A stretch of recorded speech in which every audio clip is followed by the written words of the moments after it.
From Wayzata High School in Plymouth, it is CCX coverage of high school football, and tonight it's a special one because it's Thursday night football here under the lights here at Wayzata High School. Hi, welcome everybody. Along with Bill Hunstock, I'm Joe Moline, and Bill, we're excited here tonight. It's always good to be at Wayzata. Great atmosphere, and it's a Thursday night football game, and they host a pretty good Shakopee team here tonight who comes in 2-0. Right, they're going to be tested severely tonight after last week's game against Minneapolis. They're going to have to get their hats on, buttoned nice and tight, and play some tough football. That's right. Wayzata comes into this game with a 1-1 record, but they already upset the number 4 team in the state in week 1 with a big victory that people did not expect them to have when they beat Lakeville South. Now, next week, they go into another tough game. They lose last week, and here we are right now wondering, is this Wayzata team the Wayzata teams we've seen in the past, or last year's team that struggled with just 2 victories? The difficult thing is Wayzata has such a tough schedule. Absolutely. They've got as tough a Section 6 or a 6A schedule as anybody, and that's going to really put the challenge to them. They've got some really good football players. They're ready to go, but they have to really get after it tonight. You know, you play in a conference that has teams like Minnetonka, Eden Prairie, you know you're in for a tough season. And then you go, okay, Edina's really good this year now too as well, so it's going to be a tough road. And you always got Maple Grove hanging around there too. Right. Shakopee has been up and coming a little bit as a football program and trying to make that step into the big boy schools as well. A solid start to the season with a 2-0 start, and this would be a big victory for them tonight if they can come here and get it done. Absolutely. Coach Benton and his staff are really looking forward to this game. They see Wayzata as a big stepping stone. Even though they've got a better record, they really see Wayzata as being the stepping stone for them, and they're going to really challenge. They've got a couple of things that they do that Wayzata hasn't seen yet. We expect a mixed backfield here tonight for Shakopee, but BJ Clark is one of the players that's been very good for Shakopee this year, with a couple of touchdowns already in the season and rushing for over 200 yards. We hear he might not be in the lineup tonight. Don't know the reason, but nonetheless, Shakopee has an explosive running game. They kind of get after in that option. Yes, they really run a very solid triple option out of the flex bone. So they have 2 wing backs. They'll use a lot of short motion to bring those wing backs back into the halfback position to be the pitch man. And they play this triple option to a T. They're pretty disciplined with it. Our featured player for Wayzata tonight is wide receiver Sambu. He has 2 touchdowns on the year so far. Yep.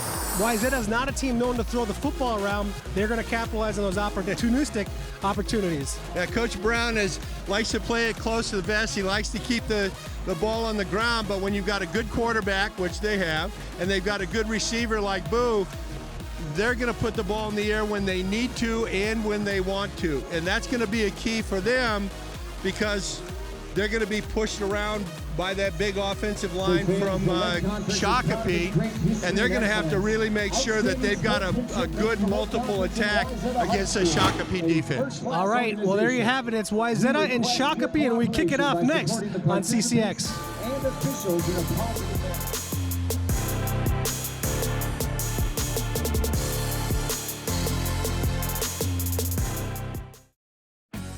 At Topline Financial Credit Union, we love getting to be part of our members' big moments. Whether it's making home improvements, going to school, building a business, or even getting married, an interest-only home equity line of credit with payments as low as $50 per month can help you get there. It's just one of the ways we're helping our members on their financial journeys. Become a Topline member and let us be a part of yours, because connected, we all do better.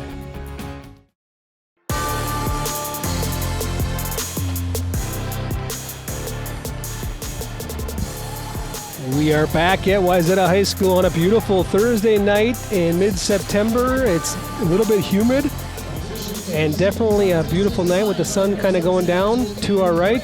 Wayzata kicking off to Shakopee, what we expect to be a great football game here tonight.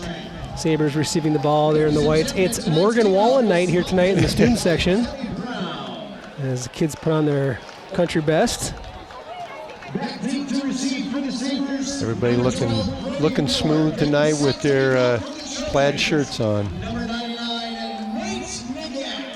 Nate Nagash will kick off for the Trojans.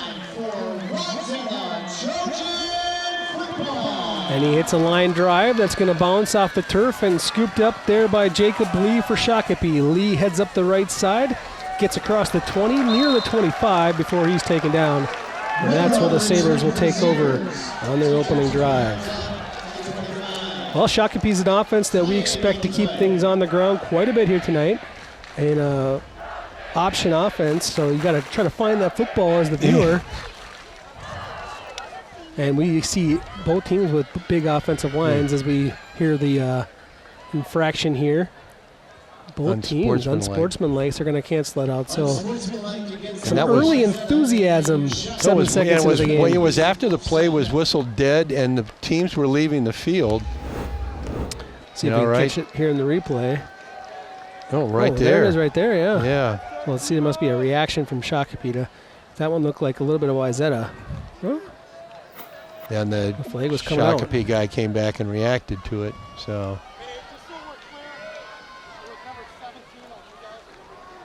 So it will be offsetting penalties, and the ball did get out to the 25-yard line, which is where Shakopee will start with 11:53 on the clock. So Shakopee with a single back. They send a guy in motion. Counter to the right side, handoff, and a big gain here on first down for Shakopee. As Emmanuel Tay headed right side and picked up 10 yards for an early first down for Shakopee. And we talked a little bit about how this flex bone offense works. They'll have a fullback, a tailback type person in the middle of the formation, and they'll have two wingbacks. And they'll do a wide variety of things, as we saw there, kind of a counter reverse type action. Oh, and the ball's on the ground on second down. Shakopee's quarterback, Judah Forsberg, loses it, and the Trojans pounce on it for the first turnover of the game, and they'll get great field position inside Sabre territory down at the 32-yard line. Well, this is one of the tough things with the triple option offense, is trying to handle the ball, and Forsberg looked like he was going to run it and then decided to pitch it, and as he made the exchange, the ball went right down to the floor, picked up by Wayzata. I talked to Coach Benton before the game, and he said he was very concerned that they had, in 2 games, they had 5 turnovers, now 6 turnovers already this season, and he says that's a big concern for their offense. Landon Reeves forced that fumble by getting some penetration and getting his hand on the football as he made the tackle. Wayzata's first possession of the game as they take over at the 32-yard line of Shakopee. Quarterback keeper on first down, and that's Matthew Berkland running left side, getting back to the line of scrimmage. I don't think it's going to be a loss or a gain, as it's probably just going to be 2nd down and 10 upcoming. Berkland, a junior quarterback for Wayzata, someone who's they're going to count on. They try to get the job done both with his feet and his arm. Absolutely. I think we'll see a variety of different types of plays here tonight. That one was a quarterback keep pretty much all the way. But we'll also see a lot of run-pass option type of plays as well. And Wayzata tries to put one up the gut here, and looks like a short pickup here on 2nd down and 10. Gain of 1 for the Trojans. Max Coles on the tackle for Shakopee. For the carry, it was Owen Winston, his first carry of the night. The 5'8", 205-pound stocky running back picks up just 1. 3rd down and 9 now, and probably what's going to be 4-down territory for the Trojans. I would guess, yep. They're going to go out of the shotgun here. Berkland gets a little bit of a hard count there, and he might have got Shakopee to jump across the line of scrimmage, but obviously in high school football they would have called that dead, so They must not have crossed.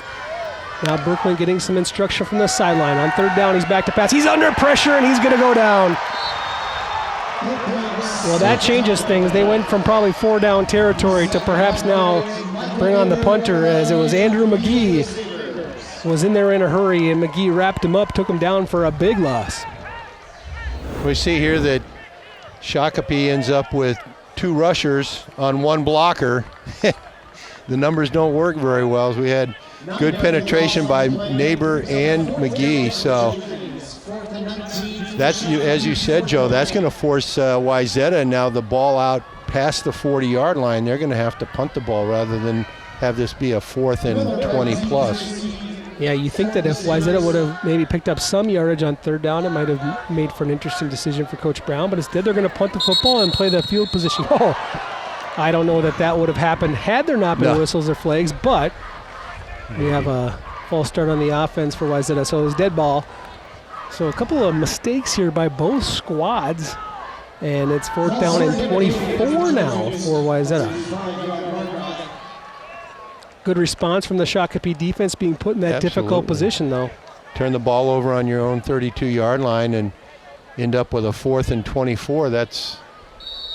We would call that pretty good defensive sequence. Shakopee sends a punt for the Trojans.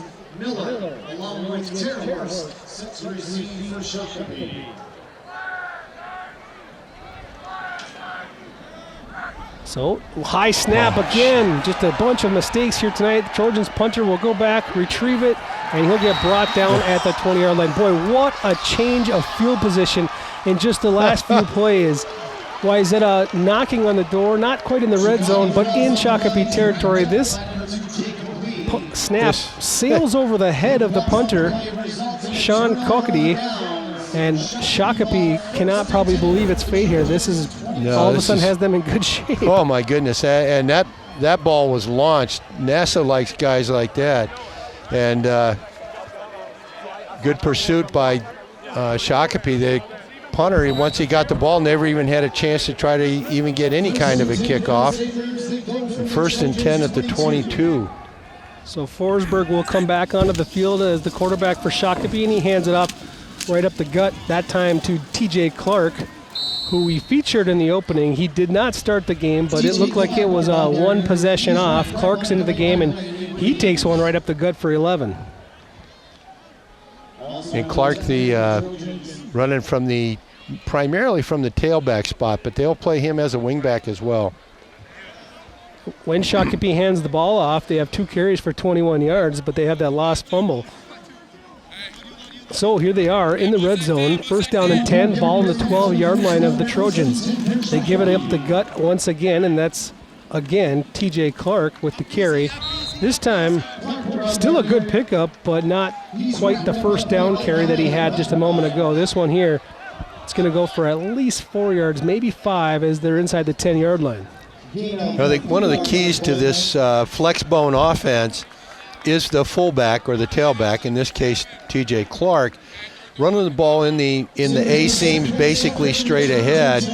And if they can average 4 or 5 yards a carry, obviously on that play, they're going to set up their pitch as we see right here. And there's the touchdown from Clark, his 5th of the year, as Forsberg takes it to the right side, pitches the option perfectly timed right as he took the hit, and Clark took it the distance into the end zone. 9-yard touchdown run from Clark, his 5th touchdown of the year.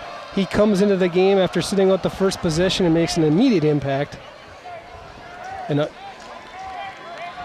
Emmanuel Tay actually is the guy. Sorry, my mistake there. I had Clark all lined up for his 5th touchdown of the year, and Emmanuel Tay is going to get on the scoreboard instead. My apologies. Tay, what a great run that was. And again, Forsberg timing that pitch just perfectly. That was really well set up by the interior running in the first 2 plays, handing the ball off to Clark on the dive, part of the triple option.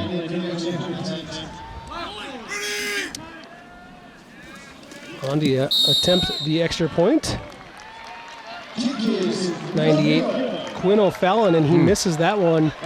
Pushed it right, so we remain 6-0. There's the play right there. There's the fake to Clark, and then there was the pitch to Fay. I got a little bit tripped up there, but Tay takes that to the outside, and Clark drawing the defense in with the early plunge up the middle. And you can see that the edge defender had to take the quarterback, Forsberg, which left Tay, the wingback, open for the pitch, and he was 8 yards upfield before he got hit and was able to drive the ball into the end zone. That's the challenge that Wayzata is going to face all night with that triple option, because they will not be doing much anything else. They're going to run the ball right at you and make you stop them. Well, outside of the fumble forced by Wayzata's defense, the last 5, 6, 7 plays have not gone their way. Boy, it's been all Shakopee since that fumble that Forsberg had. So Shakopee's going to kick off here, up 6-0. Wayzata will return this one, taking it inside his 10-yard line, getting a good little opening right there, and he's still going. Jackson Brown up the left side across midfield into Shakopee territory before he's wrestled to the ground at the 46, maybe the 45-yard line of the Sabres. A great return by Jackson Brown, number 16. He hit the seam. We can see it right here. He gets the seam, turns to his left a little bit. And Miller, number 12, Brody Miller, makes a nice one-on-one tackle, but not until the ball is past midfield to the 45-yard line of Shakopee. So Wayzata starts with the ball in real good field position for the second time. Yeah, both times now on the Shakopee side of the field where they've taken over. And, of course, last possession, the Trojans would want to forget everything about that one. Absolutely. So here they come out there with Matthew Berkland in the shotgun. One receiver right, two to the left, but one of them is going to go in motion. Berkland back to pass. He's going to be under pressure from the left side, rolling right now, and he finds an open target underneath, and it's a good pickup as he connected with Sam Boo. Boo with 2 touchdowns on the year. The targeted wide receiver that we highlighted to start the game gets the first reception and the first really positive play for Wayzata on the offensive side of the ball. It looks like a gain of about 8 yards, so very, very well done.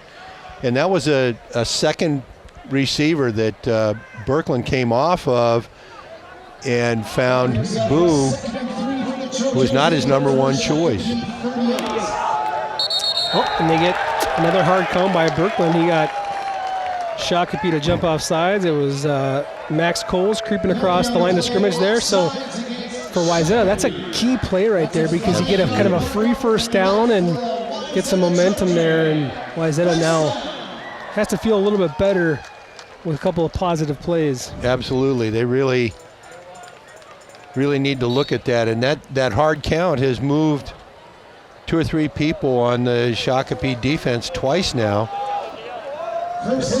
That forces a very, very high level of discipline on the defensive line. Berkland gives it up the middle out of the shotgun. And it's another positive play for the Trojans as they pick up 3 yards on that first down play. They're down to the Shakopee 30-yard line. It was Caden Wong on the carry.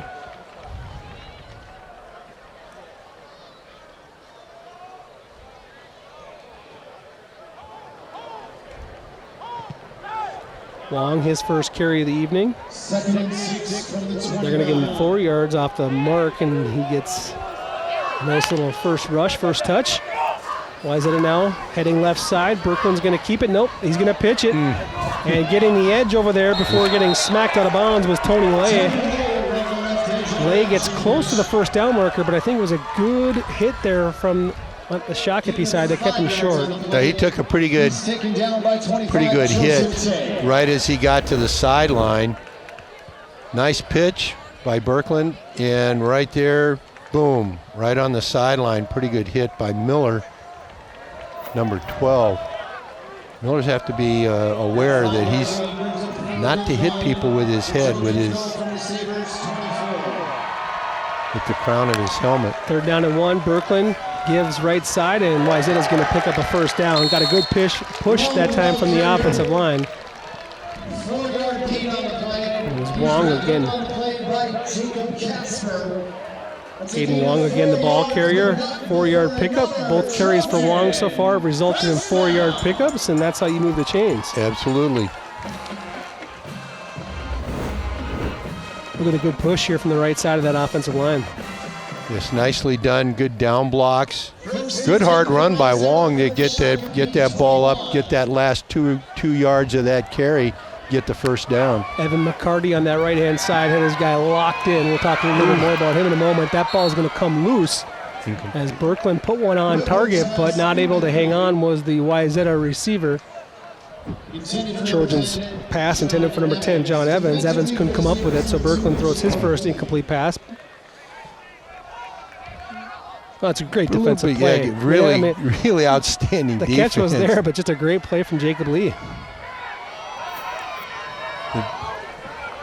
So far, the Shakopee defense has played pretty darn well. They've given up a few yards here, but that was a really nice play by Lee. Berkland out of the shotgun, gives it left side. Wong heads left side, cuts it back up into the middle. And what could have been a dangerous negative play turned into a positive one as he enters the red zone on that carry. Looks to be a pickup of about 3 yards. Wong's been pretty consistent on this drive, getting 3-4 yards each carry.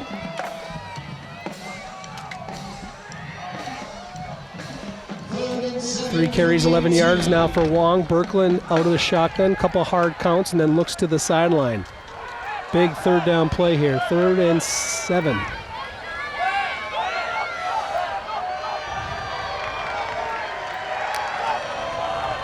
Berkland heads right side, good pitch. Wong catches it, gets to the corner, but can't quite get away from the linebacker from Shakopee, Michael Neighbor. Neighbor ran him down. And it looks to be short of the first down. The mark appears to be around the 16-yard line. They have to get down to about the 12 and a half. And we're going to be 4th and about 4 here. 4th and 4 or 5. Looks like the kicker is going to come on for Wayzata. And they're going to try to take the 3 points. It might be a difference in the fact that Shakopee didn't get the extra point, too. It kind of makes it more of a multiple of 3 type game in this situation. It's Nate Nagash, the senior for Wayzata, on the right hash.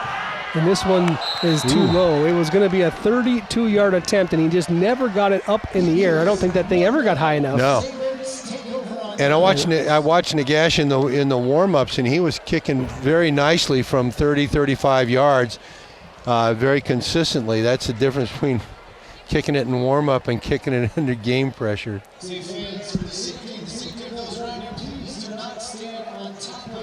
So Wayzata has a very promising drive there. They did flip the field. That's the silver lining. But, boy, they probably thought they had a good chance to get some points on the board there. It was going to be a tough kick, 32-yard field goal. But kickers at this level now in high school football, they knock those things in all the time. Absolutely. Especially on a nice calm night like this. So some points left off the board, rather, for Wayzata as Shakopee takes over for their 3rd possession of the night, and they give it up the middle on first down. Clark is the ball carrier that time for Shakopee, and he gets about 4 yards, near the 25-yard line, just shy of it. Shakopee's going to kind of plunge up the middle, and try to hit the outside. Yeah, they're really going to be strong with the inside running game, which they read. They read, according to Coach Benton. They read all 3 parts of the option. Forsberg under center gives this one again right up the middle, and another positive pickup. Not a huge gain, but a couple yards forward for the Sabres. We'll bring up a 3rd down and a manageable 2.5, 3 yards. That was Clark again on the carry. Last 2 carries went his way. 3rd and 3.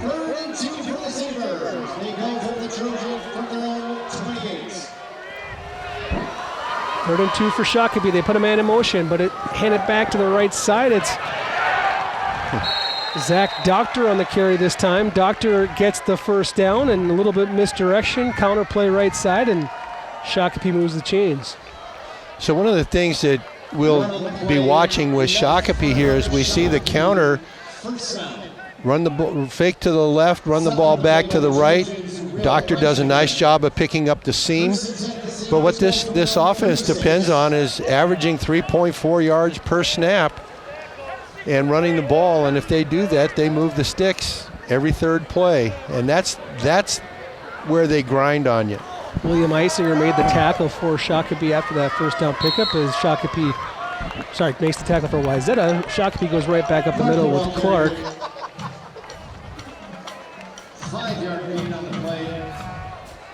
Clark picks up 5 again on first down. Clark is pretty steady. He gets north and south, and he does not seem to go for negative yards. He doesn't jive too much, just kind of hits the hole hard and takes some Trojans with him. You know, and that's the kind of guy you want in that spot, is a guy that can run the ball. A give right side, Clark.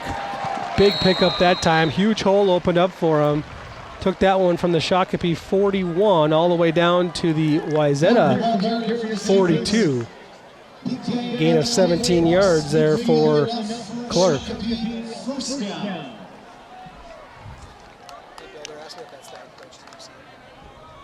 Yeah, that one had. First down and 10.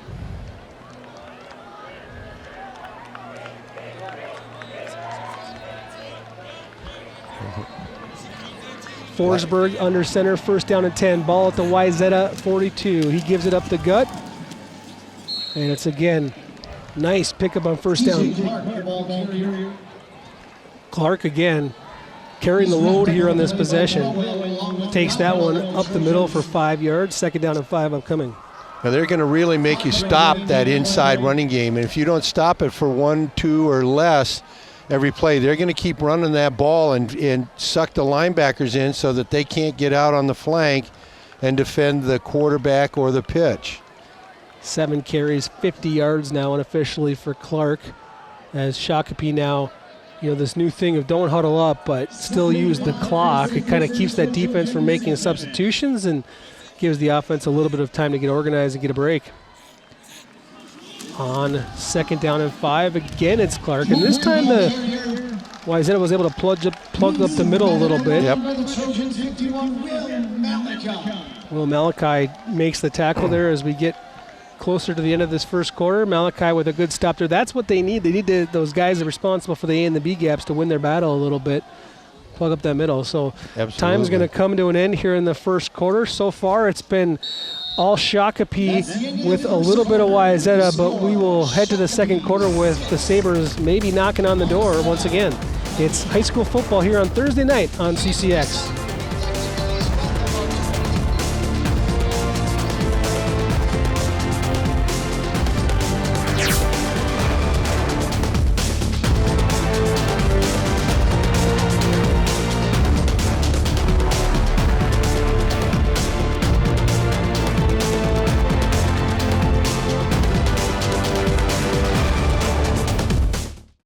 In 1935, Topline Financial Credit Union was founded by workers from our local phone company, by people who dedicated their lives to keeping our community connected. At Topline Financial, that dedication lives on because we believe that dreams are achieved when we connect with each other. So if you're dreaming of buying a new home or car, or planning for your future, or saving for that next vacation, connect with us. We'll help you get there, because connected, we all do better.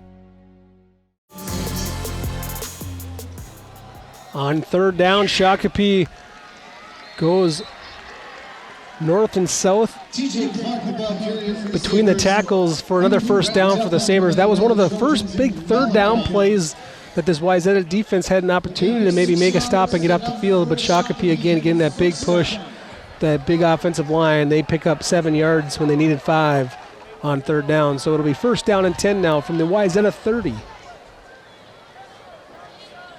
And again, watching how they don't get shook up. If they have a 1 or 2 yard game, they're going to stay right with it. And if they can average 3 to 4 yards a carry, they're going to just keep doing that. Forsberg back to pass on first down. We have a flag on the play. Throws that one incomplete. We'll see what the flag is for. Usually it's in that holding area, and we had a lineman explain himself already to the referee. So I wasn't really holding him, sir. It was just kind of his jersey grabbed hold of my hand. Well, this will help the Wayzata defense certainly, because they're Shakopee is doing kind of what it wants right now between the tackles, and so this one will be a holding penalty on Shakopee. Those ones are tough to overcome, but it happened on first down, so they've got a few plays to do it. Let's see if we can catch it on the right side there. I think it's right there, number 78. Yep. You know, the handwork that they'll want him to teach her there is let go quick when you see that guy getting off balance. Separate your hands and just give him a good little push to the turf, right? Yep.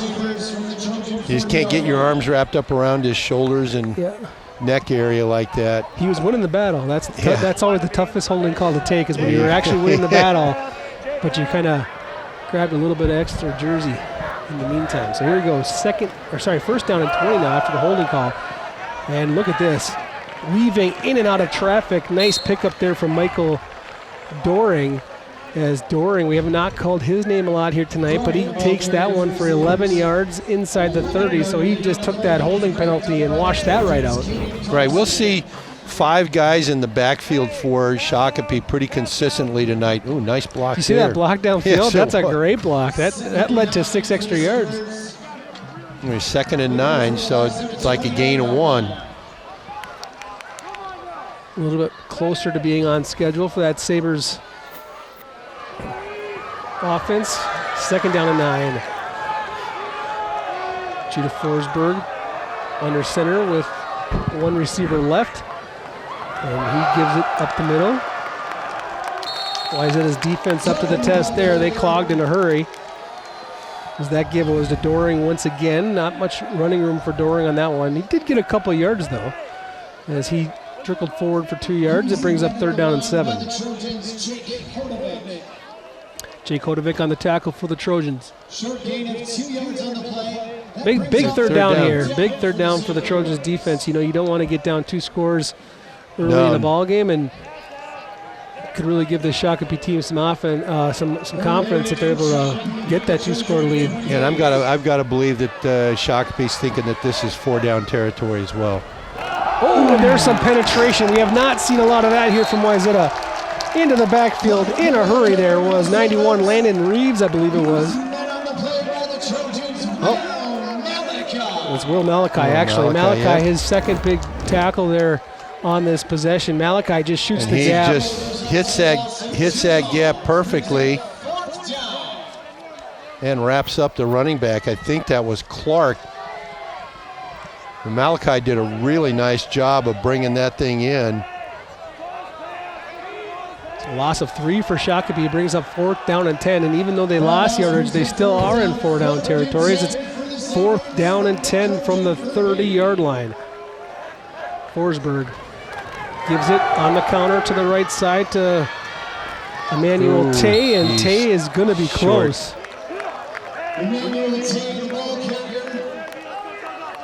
He's going to be almost on the line to gain. There, the first signal was nope, he didn't get there. But boy, he needed 10. He got 9.5. It looks like. Oh, just short of the line to gain. Well, what a couple of big plays, especially by Malachi. That really changed that possession and made the defense have the ability to bring up that 4th down and 10. Well. Right, you get 9.5 on 4th and 10. It's a great defensive series. Trojans, let's see if they can do something with the offense now. This is not great field position for him here, but they are just happy to have the football. 1st down and 10 from their own 21, and they're going to go to the air here early, or not. As decided to keep it as Matthew Berkland. He'll scamper right side, then toss it off. Nice pass. Berkland's got a little athleticism to him. The play, he's kind of got me a couple of times where I thought he was going to keep it and then finds a receiver late. You don't always see that in high school football. No. Usually the quarterback makes up his mind and goes. Especially a junior. He does a really nice job. He looks downfield. Nope, it's not there. I'm going to go here. Oh, I'm going to look off to my right. And he gets a good the receiver does a nice job. As soon as he sees Björklund in trouble, he runs back to him. Too much penetration there from the Shakopee defense, as Wayzata is going to take a couple of steps backwards here as they were approaching a good situation.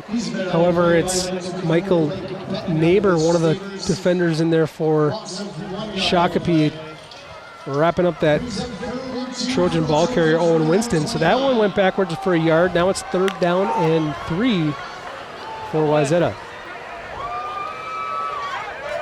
Berkland looking to the sideline for a little direction. He's going to have 2 receivers left, 1 right. And Owen Winston is back in the backfield. The give goes to Winston. 3rd down and 3, and Shakopee's just winning that battle right now along the line of scrimmage. A lot of penetration once again. 2 plays in a row, lots of Sabres in the backfield. Right, that time Jacob Casper, number 22, gets into the backfield, and wraps the play up before it can even get going. In fact, actually a loss of 2.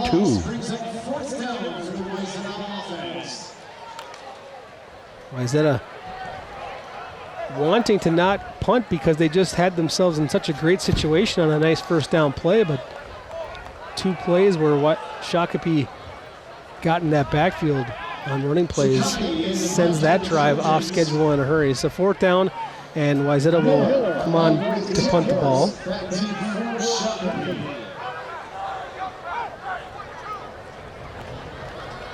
This time a good snap from the Trojans and a good-looking punt from Shakopee.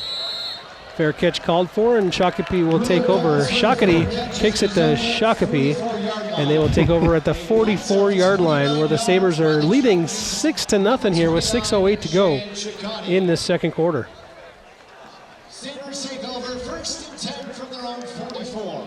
Well, it seems like both teams tonight are having some positive plays. Just one little mistake here and there takes them off schedule. Exactly. See head coach Ray Benton on the sideline there. Ray's a very good coach. He's been at several different schools and done a good job at each school that he's coached at. Coach Benton has his team off to a great start this year, looking for a 3-0 start. Clark through the A-gap, picks up 5 yards. That's just what a weapon that is, to just be able to give the ball right up the middle and know that you're going to get at least 3, 4, 5 yards. Yeah, that's always the challenge for the defense, is to take that. I've said it too many times already, but it's just the way this offense goes. You have to take away that first option, or they will just keep running it. On 2nd down and 6, Forsberg gives it once again to TJ Clark. This one a little bit more of a delayed play, so it wasn't that quick hitter, but still a positive yardage as he gets another 5 yards. It'll bring up 3rd down and 1. But Clark, great north-south running back. You can see why he's put 4 in the end zone already this year. Absolutely. You really got to, give the offensive line a great credit. These guys are doing a good job. Tyler Sparks, Justin Hang, Nicholas Locke, Abdullahi Noor, and Trey Boyd have all done a really nice job. That big group of guys, but they work together very well, and they come off the ball strong and put a lot of pressure on that defense. Clark with 11 carries now, unofficially 63 yards. And we're going to have a procedure full start on Shakopee. No, we have a timeout. No, we have a timeout. A lot of whistles there. Might have been a clock issue.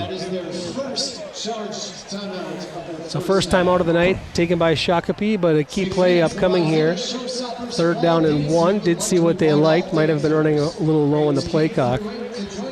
It's kind of nice. Most of the fields that we've been to so far this year, we've had a play clock, and that's kind of unusual in high school football. Of course, with a lot of the 6A and 5A programs with the newer stadiums, they've got those play clocks, and that's a nice thing to see. Yeah, it used to be when you get that delay of game penalty, and sometimes they feel like they would come out of nowhere. Yeah. And you just be so surprised and shocked by it, and they can be such drive killers. So good that it's out there on display. And, just in general, high school football and the changes, Wayzata, we talked about this a little bit. They put on quite a production here for a high school football broadcast, too. Good video screen, lots of action. The band played the national anthem. They're doing things right here in Wayzata once again, as they usually do. Look at the TV screens. They're watching plays. The offensive line is watching their plays from the previous series. Now, I can't even imagine having that access. Yeah, that's been legal. Having the laptops and the. Oh, gee. Big pickup once again from TJ Clark as he went left side off tackle. And he took that one from the 47. Here we'll see, again, right off the A and B seam as Clark does a good job. And once he gets past the line of scrimmage, he's got explosive speed. He's going to outrun a lot of people. And another nice inside offensive play for the Shakopee offense. Wayzata defense is going to have to become very disciplined and really, really get hard on that inside running game. Shakopee will pass on first down, and that one didn't have a chance, as it was well over the head there of the intended receiver, Braden Klein. Forsberg took 2 steps and just tossed that one up in the air. It's worth a try when you're plunging up the middle, but you got to put a little air under that one to give your receiver some time. And that's one of the things that we see with the triple option offense is the passing game suffers. Is that it's really hard to be a high quality option team, true triple option team, and throw the ball well. Yeah, because all the kids coming up to the program don't want to play quarterback, so they all they're all playing awesome roles on defense, right? Handoff left side this time, and a nice little counter play. And Doctor takes that one across the 35-yard line. 3-yard pickup, brings up 3rd down and 7.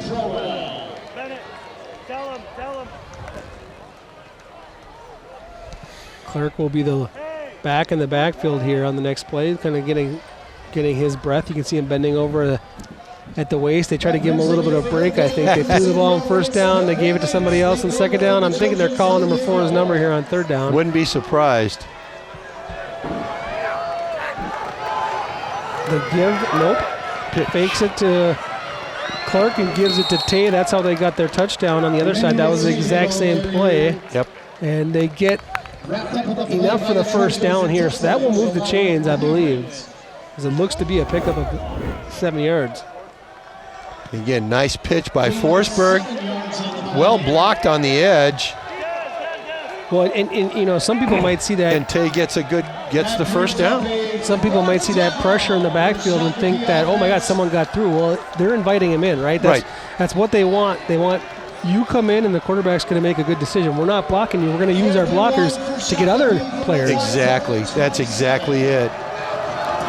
Oh, Clark gets it left side. There was a little bit more to gain there. I had called the 1st down prematurely, and Clark took it 4th down in inches, and he got many inches on that one as he gets across the 20. I thought they signaled it was a 1st down. Yeah, pick up a 7. One official wanted it to be a 1st down. The other one wanted Shakopee to earn it. Pickup of 7 for Clark as his carries and yardage continue to climb here. He's at 81 yards on 13 carries now. 1st down and 10. Shakopee at the 19-yard line. Pitch it left side. It's Doring. And Doring gets wrapped up and taken down. Good tackle over on the right side over there by Cooper Cleveland. Sure-handed tackle. Nice tackle by Cleveland, yeah, but it looked like it wasn't much of a play. It looked like Cleveland stopped that thing right at the line of scrimmage, and there's a 3-yard gain. Cleveland's got a little blood on the elbow, you can see right there. Little rug burn. 2nd down and 7, 16-yard line. Shakopee gives it to the right side, finding some running room, and he is gone and into the end zone for his 2nd score of the night. It's Emmanuel Tay.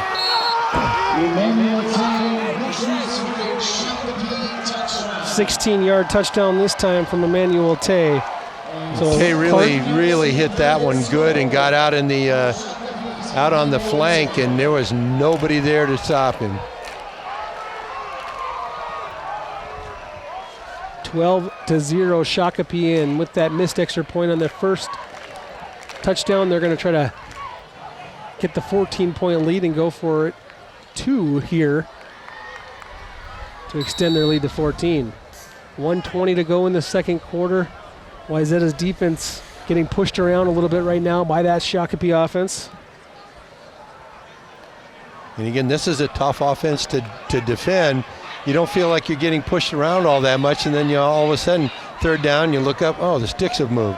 Well, you have to defend the middle so aggressively that's why Emmanuel Tay can get to the edge so easily. You've got to use 4 guys to fill those A and B seams, and you got to do it every play, and you've got to be consistent with it. And that's the hardest thing to do, is to be defensively consistent. There's a nice reverse here. We see Tay bounce it out to the outside. And those are the kind of guys I like to coach. Run fast. Yeah, and I like to coach the fast guys. Well, and this one here, they didn't have a wide receiver on the right side, so there was no cornerback over there. And then they pull the 2 offensive linemen, and I mean, they didn't really have to do much because Tay was just so quick to get to the edge. It wasn't really. There wasn't a need to be a lead blocker. Yeah, and I think that was actually designed to run a little bit tighter, but once he got that block. What are you going to do? Hit the hole just because you have to? Just because you have to? No, you bounce it out and you go, and he went. Yeah, I don't think there's too many offensive linemen that are going to get out there on the edge ahead of Tay either. No. It's good luck. Just make sure you have your eyes peeled for anything that might have come through the seams. Just make sure you're occupying somebody, and then you'll be all right. Well, this is going to be an interesting one here. If you get the 2-point conversion, you're up to 14. 12 is a whole different situation. They called Tay's number again, and it's so well blocked along the right side that he scampered into the end zone absolutely untouched for a 2-point conversion. We'll give some credit to the block out there on the side. Trey Boyd is a big boy, and he was out there. Watch number 78 for Shakopee here, guys. And the block that he gets, he just swallows up. I mean, you can see it kind of out of your screen, but you also got a good block out there from a receiver downfield on that one too. But yeah, Tay there wasn't much work there. Just be fast, like you said, and he was going to get into the end zone there for the extra 2 points. So he's got all 14 points tonight for Shakopee. If you have him on your fantasy roster, you're in good shape here. There you are. With a minute and 20 seconds to go in the half. This half has gone by quickly with the fact that Shakopee runs the ball so much. This is going to put some pressure on Wayzata's offense, down 14.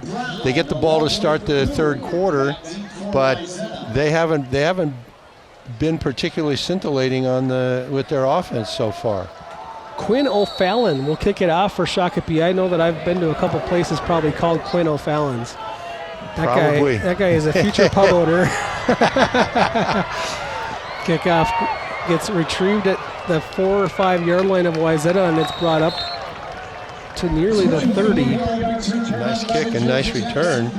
Jackson Brown on the return for Wayzata, and the Trojans will take over, and let's see what they're going to do here in this hurry-up mode. I mean, if you are Wayzata, you've got to try to get some points on the board here because you get the ball at half, and you can kind of get back into this thing, but you got to go 111 in the second quarter, but they've showed some ability to throw the football. The running has actually been the difficult thing for the Trojans, so let's see if maybe some urgency and some putting the ball in the air might help this Trojans offense. I would think that, the run-pass option play, the RPO type play, is a good place to start. Out of the shotgun, Berkman hands off on first down. Caden Wong carries that ball. Picks up 3, gets the ball down out past the 30, near the 31.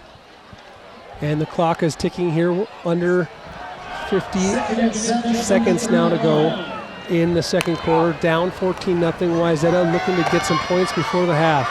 Berkman rolls right, throws it. Little sidearm action. Finds Tony Lay, who catches that ball and steps out of bounds and stops the clock. What a nice little first down pickup for the Trojans there. Absolutely. That was a nice pass, a nice look by Björklund to find Lay, puts the ball right on the 1, gets out of bounds, stops the clock. I think you saw right there too is Berkman didn't worry about making a perfect throw. He just wanted to get rid of it. It was more about the getting rid of it in time as Lay was wide open and cut to the right. All right, ball goes up in the air that time. Can't connect on the quick hitter. Gust of wind picking up here. Me and Bill and I are outside in the elements here tonight. Thank God the elements are a beautiful, nice night with a little bit of a breeze. I mean, that's right. We can't complain too much. We're up here in beautiful weather, great view, awesome sunset. The moon's coming out, and I'm dealing with a little bit of breeze in my rosters. That's about it. Other than that, life is good. If that's the worst we got to deal with tonight, we see a nice look at the there it is at the moon on the rise here, and we just missed the sundown too. That was gorgeous as well. Yep. Great views here from the top of the bleachers at Wayzata High School. We are in the cheap seats. We have a delay of game or We have some kind of a major penalty against Wayzata. I didn't see the we flag. had a personal foul on the Personal foul. Yeah, towards the end of the play there. That you and I were catching papers flying in the air, so we didn't quite see the referee's calling of it. But it is a personal foul, 15 yards. That's a little bit of a breaker for our Trojans. Especially with 36 seconds left in the half, when you're trying to get down the field and maybe get a chance to score. Now you're 2nd and 25 is hard to deal with. There aren't a lot of good 25-yard plays.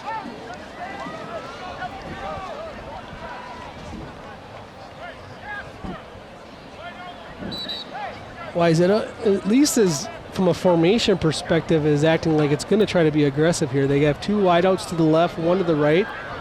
Single back set with that tight end usually lined up on the left side there. And they are going to call a timeout late in the play clock here. Yeah, that's their first time out of the half. I think some of this is kind of the decision making for the coaches changed so fast with that penalty. You're in aggressive mode. You're trying to get down the field, maybe get some points before half, and then suddenly you take a penalty like that, and you're like, okay, all right. Are we going to try to use the clock here and make sure Shakopee doesn't get the football? Are we going to try to do something here with our offense and get some points? It is decision time. And I noticed that the down box on the field is registering 3rd down, and the scoreboard is saying 2nd. Well, if that penalty was a dead ball foul, it could be 3rd down.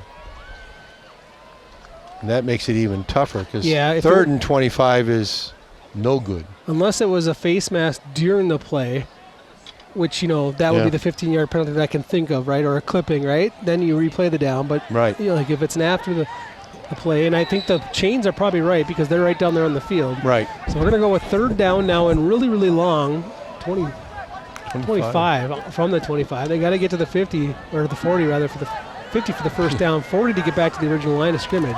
We had some movement up front, but nothing called there as handoff does go right side, and they get a few yards, and Shakopee now has to decide how aggressive they want to be with their timeouts.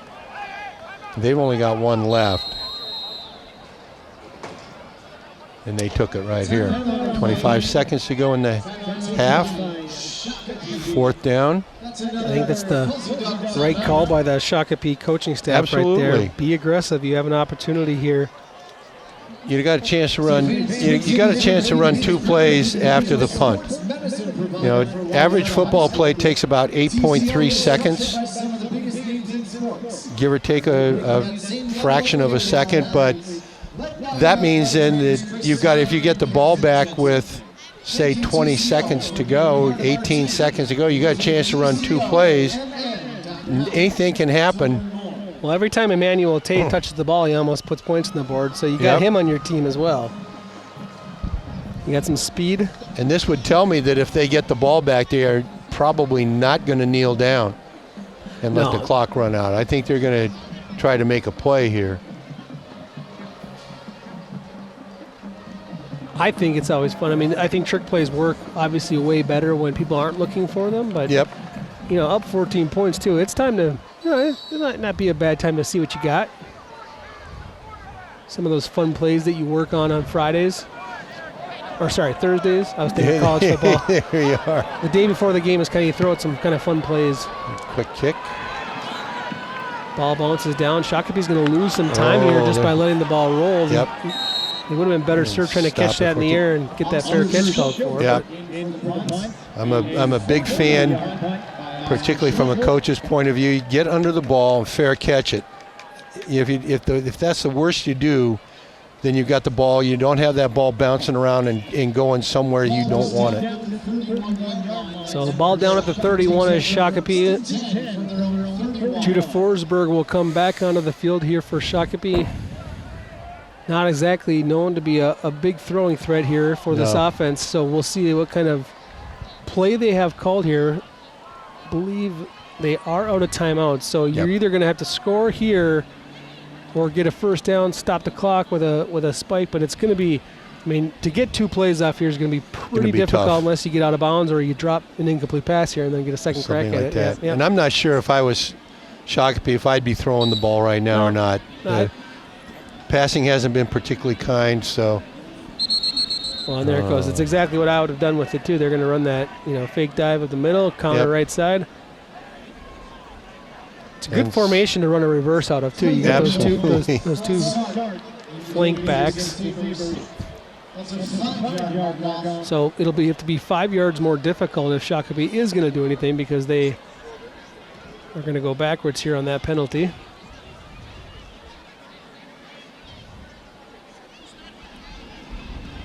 So with just over 13 seconds to go, it's 13.3 on the clock here at the stadium. Now you wonder if Shakopee's just going to be a little more content with just kind of running an average play and then seeing what happens. You know what I mean? And maybe they'll break it, maybe they won't, but I think they'll probably just run a normal play. And yeah, why not?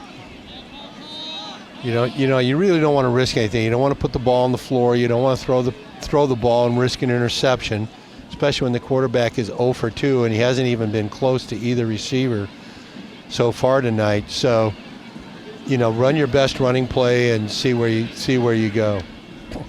I think the delay is that they're trying to get the clock right here at the stadium. I feel like everyone's kind of looking in the direction of the clock, and I wonder if a second didn't run off the clock. I think it might have been 14 seconds. That play was supposed to be dead. So they might be trying to get that 1 second back onto the clock here. And there it goes, 14.2 now to go in quarter number 2. And there's a look at that nice scoreboard for Wayzata.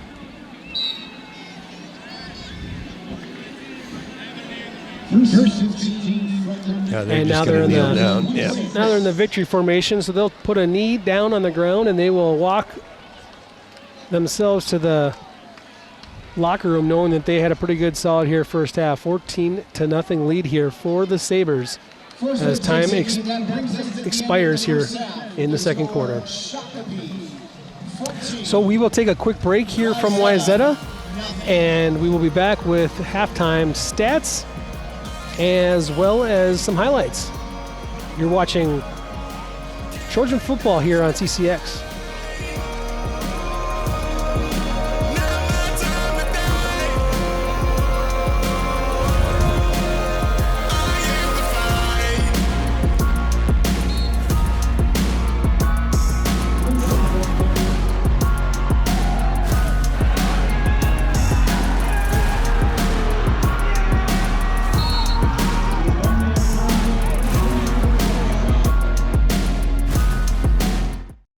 In 1935, Topline Financial Credit Union was founded by workers from our local phone company, by people who dedicated their lives to keeping our community connected.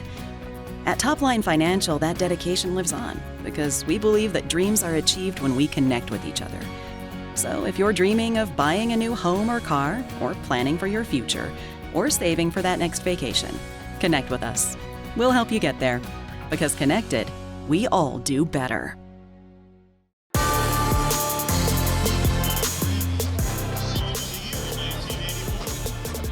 Back in Plymouth here at Wayzata High School, the marching band on the field entertaining the masses. One of the best highlights of the night, if you're a Wayzata fan, has been the pregame and post or halftime production that goes on here at the stadium, because the on the field has not worked in favor of the Trojans. There are some highlights that we will show here in a moment for the Trojans, but just not enough sustained highlights to get them into the end zone for any points so far.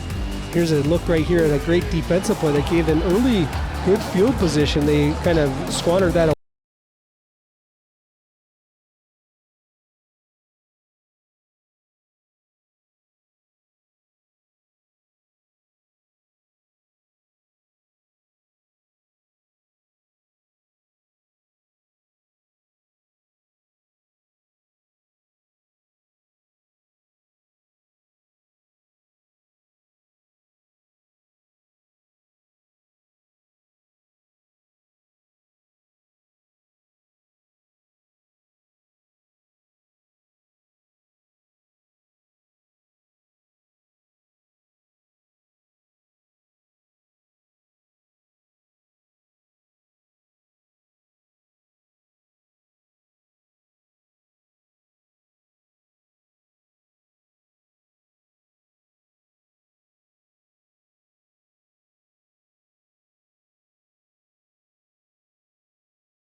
People like to say they're offensive rhythm, but they really haven't had a chance to have any kind of sustained offensive drive.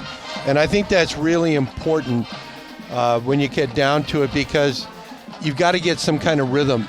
And if your rhythm is forward by 2, back by 5, forward by 6, back by 1, you just don't have a rhythm at all that gets you into any kind of moving the ball.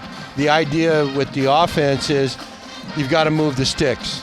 And if you don't do that, then your offense is going to be sputtering and you're not going to be where you want to be, no matter how well your defense plays. And the defense for Wayzata isn't playing poorly tonight. It's just that they're being a little bit outgunned at the line of scrimmage. Not badly, but just enough. And the offense for Shakopee, they're getting the ball to 3-4 different guys each series, and they're moving the ball 3, 4, 5 yards at a crack. Not getting any great long plays, but just 3, 4, 5 yards on each snap of the ball. Well, we'll see how Wayzata responds in the second half. We're going to head to a break right now. We'll be back for second half action here at Wayzata High School. You're watching high school football on CCX. At Topline Financial Credit Union, we love getting to be part of our members' big moments.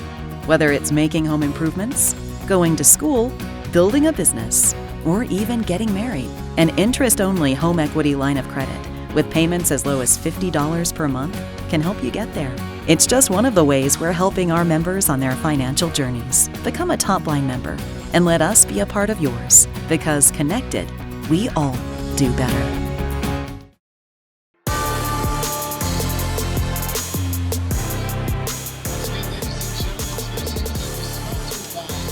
And welcome back to Wayzata High School. Again, festive night here for the students. They are waiting for the party to start. They watched the first half and had a couple of maybe opportunities for the Trojans, but it never really allowed them to kind of throw those cowboy hats up and start doing some do-si-do.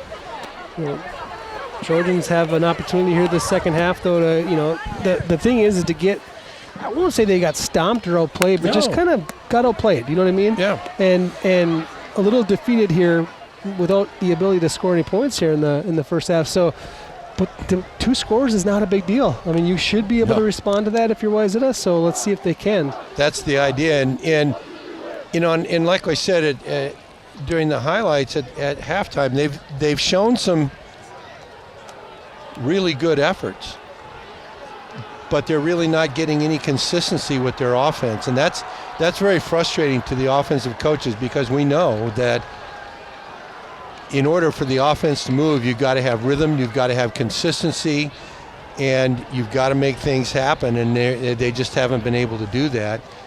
And Shakopee has. Shakopee's been able to run their offense and run the way they want to do it, and they're saying if we don't have to throw the football, we're not going to. Well, speaking of throwing the football, I want any high school fan out there to know that they have a great opportunity to go catch one of Minnesota's upcoming great athletes. We have these special athletes that come through once in a while, but throwing the football down there in Wayzata, Mason West. Oh my goodness! Junior quarterback, 6'5", maybe 6 by now. He's tossing the football around here again tonight. They're up 21-0 against Minnetonka. They're on their way to being 3-0, and he is on his way to an impressive season here as a second-year starter, junior quarterback. And I don't even know if football is his best sport. He is a phenomenal hockey player. I've heard that rumor. Yeah, I saw him play. Played against my kid back when these guys were just little squirts, and even then, before the height and the growth spurt, he was a phenomenal athlete then and a great hockey player. So if you get the chance, get out and watch this kid play some football, the Dino Hornets. But right now we're talking about the Trojans, and they get to face Mason West here in a few weeks or upcoming, but that'll be a difficult challenge for them when they do take that on.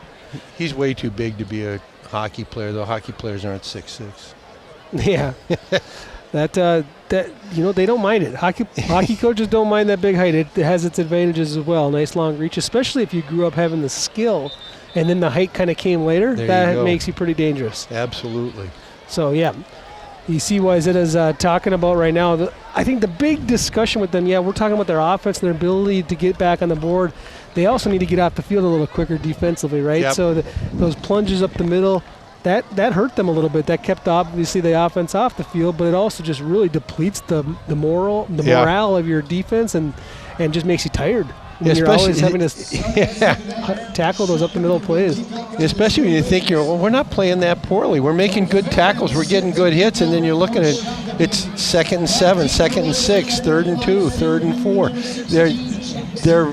4. They're not playing poorly. They're just being marginally outplayed. I always think that the opening drive of a second half for the team that's behind is just so important because it'll tell the players what kind of night it's going to be. Are we really going to be down in the dumps all night, or do we have a chance here? Yep.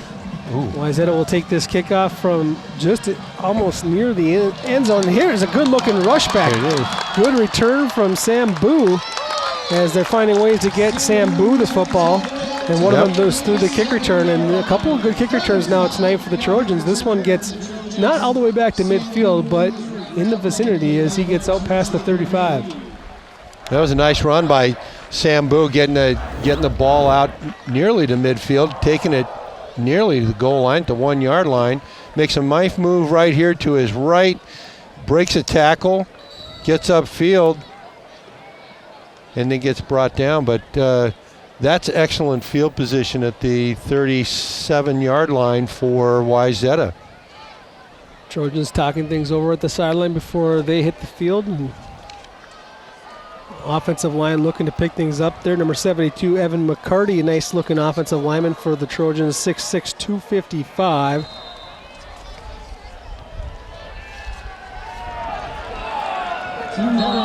Wayzata comes from the sideline onto the field, and I believe they had to take a timeout. Goodness. That's another fuzzy duck. They short on the play clock. That's the only thing I can think of. Oh, frustration in the stands here for the Wayzata fans to have to take a timeout on the first play of a half, but that's what I was mentioning on that first drive is you can really tell what kind of response you're going to have being down at halftime. You know, what kind of team are you going to be? Responding to the punches that Shakopee's throwing, or we talk about this Wayzata team. They had that opening week first great victory over Lakeville South. South came in as one of the favorites this season. As we see the pitch left side here on first down for Wayzata. Jackson Brown getting a carry there for Wayzata. We saw him with a kick return, nice kick return in the first half. Gets a carry on that play. Option pitch here, but pretty well played defensively by the Shakopee defense as they get up and make the play for a 2-yard gain. Tyler Sparks in on the tackle for Wayzata. Matthew Bennett, junior linebacker for Shakopee, running downfield a little bit as well. Get in there. On second down, the Trojans go with the ball between the tackles and pick up a couple on that carry from Kyle Boutwell. Kyle Boutwell plays defense for the Trojans, and actually last year Boutwell got a fumble recovery touchdown against Shakopee to start off the game scoring. And then Shakopee responded with a pick six. Both teams scored a defensive touchdown in last year's matchup where Shakopee won that game against the Trojans. Play action pass there, and just too much pressure. He had to get rid of it fast, and he is not very quick to his feet. Oh, he got rocked pretty good by the defensive outside linebacker coming in on the backside. Birkeland was met there by, I believe it was Michael Neighbor, who's been, let's see if it is Neighbor. We see this is what we were talking about with the run-pass option, but Neighbor is on Björklund before he can even set the ball up to throw. They're going to look like they're going for it, but they're actually going to punt the football here. Trojans not getting a fortuitous bounce, though. Wayzata's going to want to down that one. at the 42. But if you're only going to get about 15, 20 yards, you might as well go for it. But I think they were hoping for a little bit of punt there. Throw a long interception, I guess. So Shakopee will take over near midfield, not the kind of possession you wanted if you're Wayzata. The only thing I could have thought about there is on the pressure on the quarterback there, it looked like Neighbor kind of did continue the tackle of the quarterback and put his body on the top of it. They're trying to stop that at the NFL level. They don't want you to put your full body weight on the quarterback if you can prevent it, and he didn't look like he was preventing it or trying to. Shakopee on first down will again go back to his bread and butter and hand it off right up the middle, and they get a shoeless carry by TJ Clark. Lost his shoe but gained a couple yards. So it'll be second down and 8 after the pickup of 2.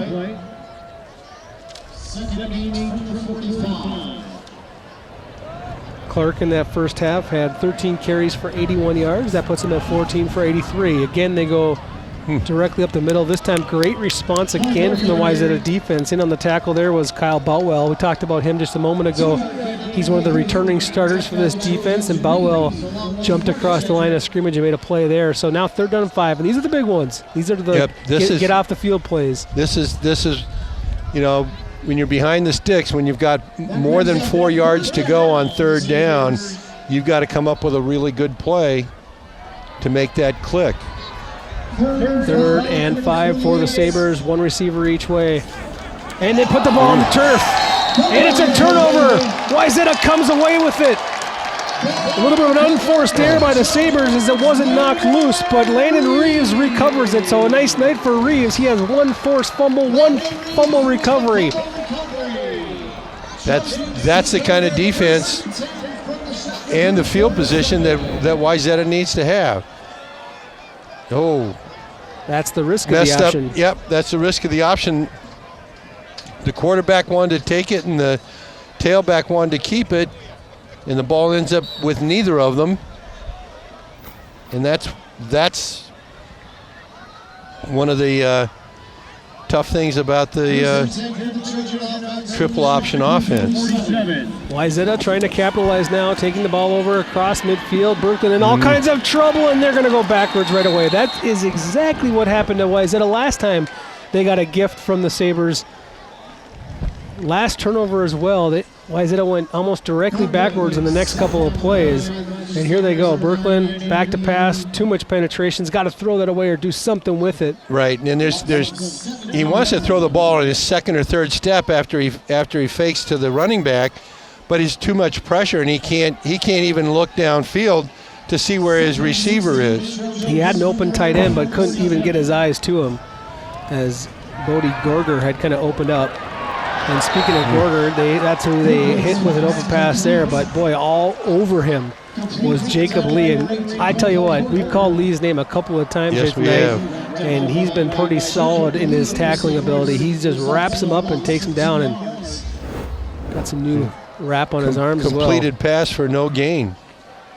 Just a great tackle. Yep. Tack those legs, wrap it up. When you get the ball out on the flank like that, you want to turn the ball up, obviously turn the ball upfield, but the inside-out tackle by Lee was excellent. Third and 18 now as Wayzata going backwards on their first 2 plays of this possession. Again, just all kinds of pressure in the backfield, and under the duress, Brooklyn got rid of it, but nowhere near a receiver and not really a positive play as he goes down to the turf again. No. Frustration. Nobody has blocked Michael Neighbor on those pass plays, and Björklund has just no chance. He's running for his life almost immediately. There's got to be an assignment issue on that one. I mean, you're unblocking people on the option plays or the read options. You're certainly not trying to not block players when you're dropping back to pass. No. And on the run-pass option plays, you're not looking to not block people, especially off the flank or the edge. You've got to take those people. They do get this punt off, and it's a good-looking one off the foot of the Cox. 36-yarders. That one gets down at the 20-yard line. Chakotee puts Wayzata in decent position now defensively. And let's see if the Trojans defense, it's the kind of night for the defense. They're like, this is already a tough enough offense to stop. Can you give us a couple of points here to work with? Yeah. And stay off the field for a while as well. And both turnovers have resulted in neither possession has resulted in a first down, let alone a score. Well, and not even a fourth down and 10 or less. It's actually been like fourth down and 15, 16. Absolutely. So, the Shakopee defense is not particularly bothered by the fact that the offense has turned the ball over. They're going to come out and play hard. It's going to be a keeper this time for Forsberg as Judah takes the left side, and he's going to lose a couple. So the positive here is that this Wayzata defense seems like it has come out to play here in the second half. They've started to come after it here a little bit. This is well played. This is called a speed option. The quarterback just takes the ball. There's no dive threat, and he just runs to the flank. But they had both the quarterback and the tailback, or the pitchback, wrapped up that time. Well played defensively by Wayzata. Forsberg under center, second down and 11, sends a man in motion. Now he's back to pass. Forsberg under pressure, throws it right into the flat and almost. I mean, that would have been the gift for Trojans right there. There was an opportunity for maybe a pick six, but that one fell into traffic onto the turf for an incomplete pass. Are you surprised by the decision-making of the Sabres here to put the ball in the air? Absolutely. Great defense.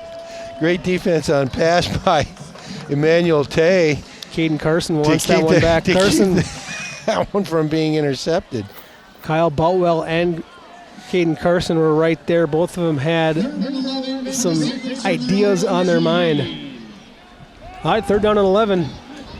Shakopee goes back to the ground. They give it left side, and there's a decent pickup, but not enough, as Christian Paris, a new ball carrier for Shakopee, takes it forward for a positive run of about 6 yards, but that's going to be well short. Maybe he only picked up 5, so it's going to be fourth down and 7 to go.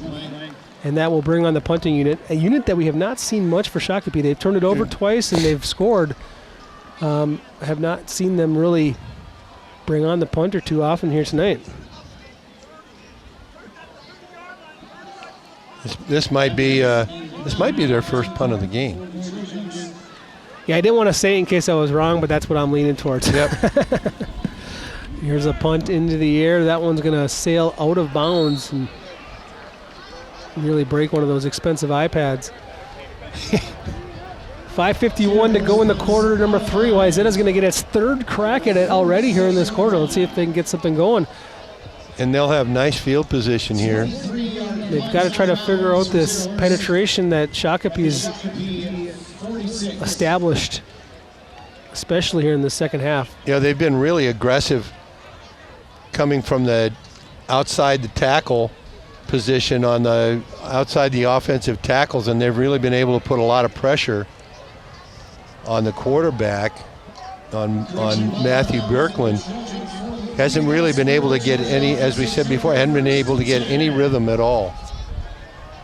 Birkland out of the gun on first down, fakes the handoff, now rolls a little bit to his right. He doesn't have any receivers on the right side. It's a weird way to roll with the play. Yeah. Looked like the play was designed to the left. And it may well have been, but he just had no, even though he had a little bit more time, he just had no opportunity to find a receiver. And that's partly the receivers. The receivers have to run routes in the pattern that are going to complement what's happening, and they have to understand what the defense is doing as well. They can't just go out and run around. They've got to have very, very good route discipline. You got to work your way back to the football when you see him in trouble too, across the field there. Yep. So when you see him roll right, you got to cut back. On second down, Wayzata will give the ball up the middle, and there's just not much running room there. Filling up that hole was Jacob Lee again. Oh, and they're claiming a fumble there. They're going to say he's down. Shakopee's running off to the end zone. Brody Miller. It's going to... And we'll take a look at the replay and see if this is the right call here, but There's the give up the middle. That ball comes out. It's the forward. They already blew the whistle. You know, they did rip the ball out, but whistle had blown. Forward momentum had been stalled, and this is not a fumble. Good tackle though up the middle. Good tackle and good strip. Jacob Casper on the tackle for Shakopee. Jacob Lee getting his hands in there as always as well. On third down now, Wayzata will come out. One receiver to the right, two to the left, and out of the shotgun, Berkland operates. Back to pass, looking left side. Does not have an open receiver. He's going to not. Oh, great. Patience ultimately finding his receiver as Tony Lay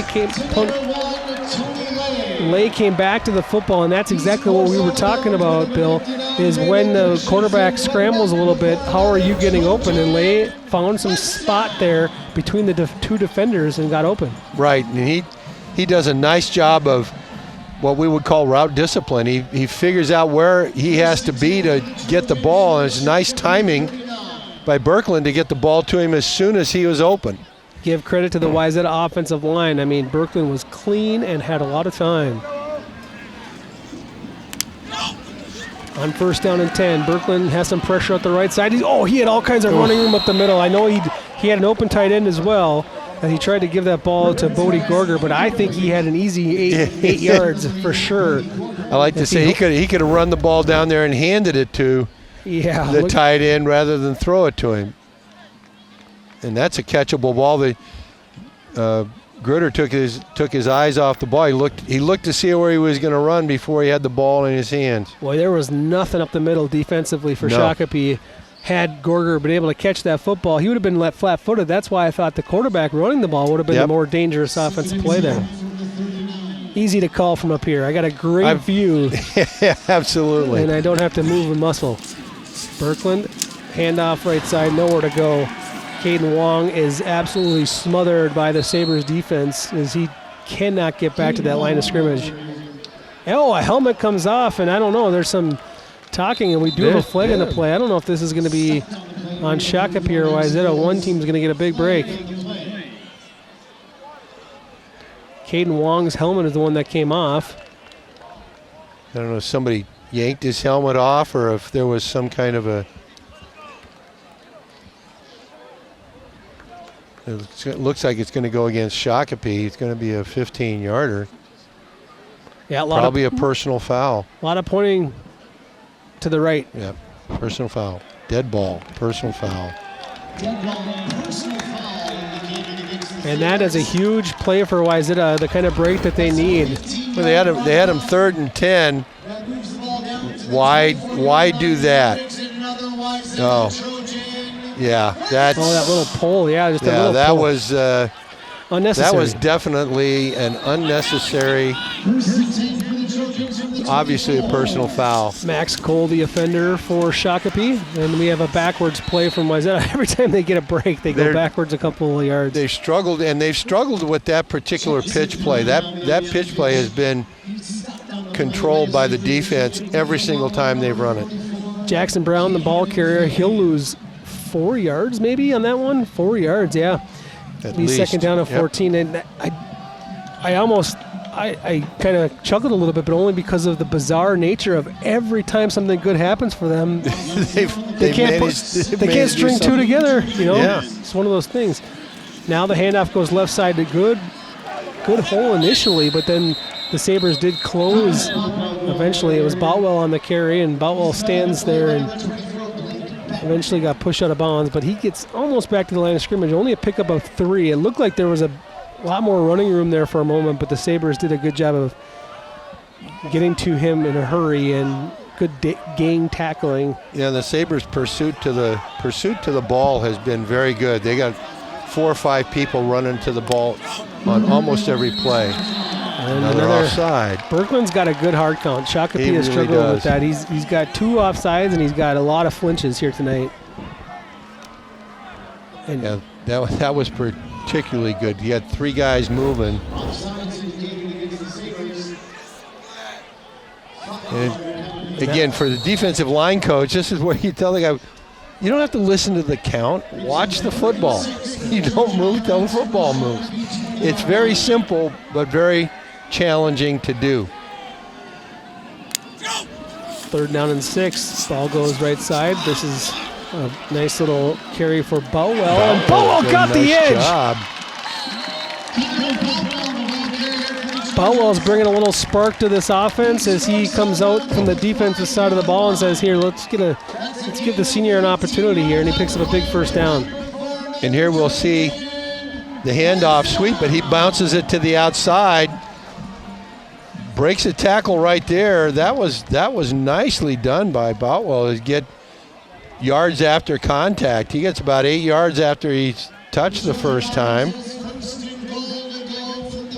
Here we are.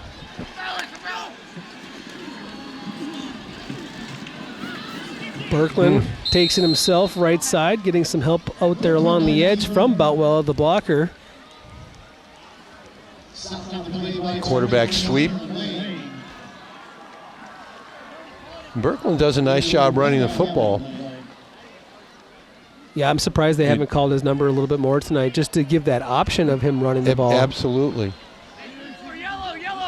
Between the tackles, it just hasn't been there for Wayzata. And when it's not there, it's really hard because you can't get the couple of yards that you need just to kind of keep possessions moving positively. There's just nothing up the middle. Shakopee was coming with an all-out blitz there. That was a good-looking play. Connor Lang was absolutely running downhill at the time of that snap. He had timed it out perfectly, and he wasn't the only one. He made the collision when the ball was being handed off. Yeah. So. Yeah, Shakopee was... They dialed up the right defense there. At the college and the pro level, what Wayzata would be doing right now, is adjusting and seeing some of these plays pre-snap and maybe throwing the ball in the air. Defense was coming there. 3rd down and goal from the 6. Berkland out of the shotgun. High snap, handles it okay, and it goes right in the middle. Him, Boutwell, is into the end zone. God, I got the name wrong again. That's my 2nd touchdown tonight. I want to give Caden Wong the great call. It's Wong who goes up the middle. Caden Wong just sprinting up the gut. Excellent. Hole opened up by that offensive line. As soon as I called them out for not being able to get them up the middle, that's what they did. When they hit it. Boy, they hit it hard. 3rd down and goal from the 6, and it was Wong up the middle. And now Wayzata will try to tack on the important extra point here. It's up, and it's through the uprights, so key extra point there on a great response from the Trojans. Caden Wong plunges in. Puts that right into the end zone. He wasn't even hit till he got to the goal line. That's really well blocked, and you can see that he's not hit till he gets to the goal line. Almost an easy touchdown, but that series was the first time all day, obviously, that Wayzata's had the opportunity to get any kind of momentum offensively. Now they've got the opportunity to make something happen. Almost the end of the 3rd quarter now, with 1:35 to go in the quarter. Shakopee's going to have to. They've got 13 and a half minutes to. They're going to have to make something happen here. Oh, Wayzata, what a response right there, because that was probably the key possession of the game right there. And it was a big rush by Boutwell, who got the corner, and then the couple of penalties in the Sabers that really helped solidify that drive for Wayzata. Back to receive the kick there. You taking a look at Brody Miller. He's kind of the lone back there for Shakopee. As Nagash gets ready to kick off for Wayzata. And this will bring let's get the crowd back into it. They were a little frustrated with those first couple of possessions of the 2nd half, and now I feel like there's some good energy here in the stadium. Kick on the ground, bouncing ball, picked up there by Miller. He heads left side, and he's going to be surrounded by Osseo Trojans, but they don't take him down initially. Boy, a lot of Trojans in the area, but no tackle made until he kind of scampered near the 30-yard line.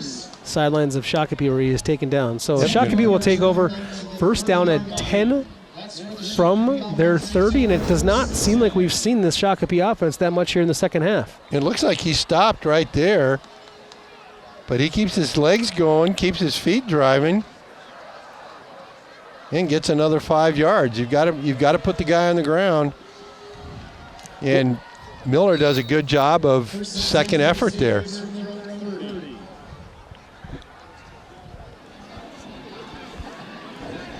First down and 10 from the Shakopee 30. Handoff goes right up the middle, and it's a pretty good pickup on first down.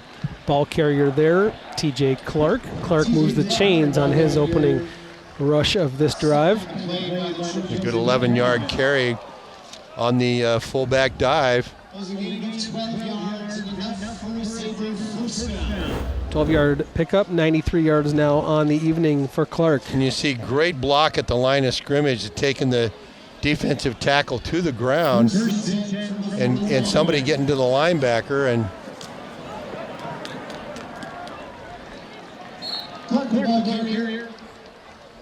Clark again, not quite as much. Botwell on the tackle there because Clark picks up a couple yards on second down. What also led to that Wayzata touchdown was Wayzata's defense getting a little bit tougher up front, and sincerely, yeah, I'm getting good field position. that incomplete pass from Shakopee on 2nd and 9 kind of made a big play too, because Wayzata almost got a pick, but they kind of got some momentum off it as well, having a nice defensive play and then having that 3rd down and 9. So 2nd down and 8 now facing this Wayzata defense, and we had some early movement from Shakopee. That's unfortunate for Emmanuel Tay, who's been one of the stars of tonight's game. Clark's was in motion at the same time, so we're a few hundred miles short of the Canadian border, so 2 guys in motion doesn't count here. As we see both guys going. I think, yeah. That's going to make a 5-yard penalty, make it 2nd and 14. Well, it's been the mistakes here in the second half that Shakopee has kind of given Wayzata that window back into this game. A lot of penalties here. 4 penalties in the second half for Shakopee. They only had 4 in the first half. So that takes us down to the end of the 3rd quarter. It's Shakopee 14, Wayzata 7. We have an exciting 4th quarter upcoming here on CCX.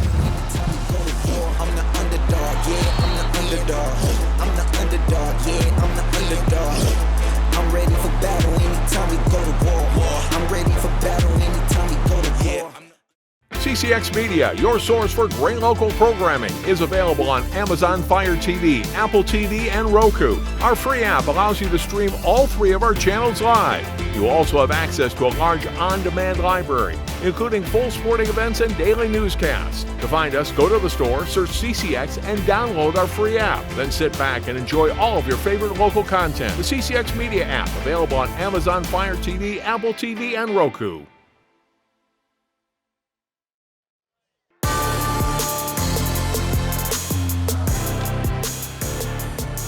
What a game changer that CCX is now on those apps right there. Having it be on my Roku and my Fire Stick, that is amazing. What an opportunity for people to follow CCX all across the world.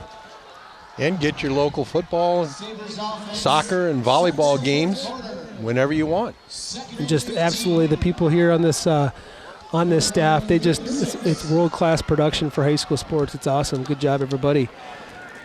Option, late pitch, right side, not going anywhere, though, was Emmanuel Tay. Is, again, Wayzata's defense picking it up a little bit here in the second half. Absolutely, and another penalty. This is if it's on Shakopee, it's a tough decision, because do you give him 3rd down and 15, or do you move him back even further, but give him 2 extra plays? Oh. It's actually on Wayzata. Oh, goodness, that's not good. That's going to be an automatic 1st down, I believe. Let's take a look at the play.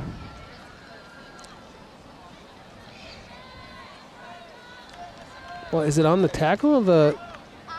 I think it's the tackle of the fake, the handoff. Clark.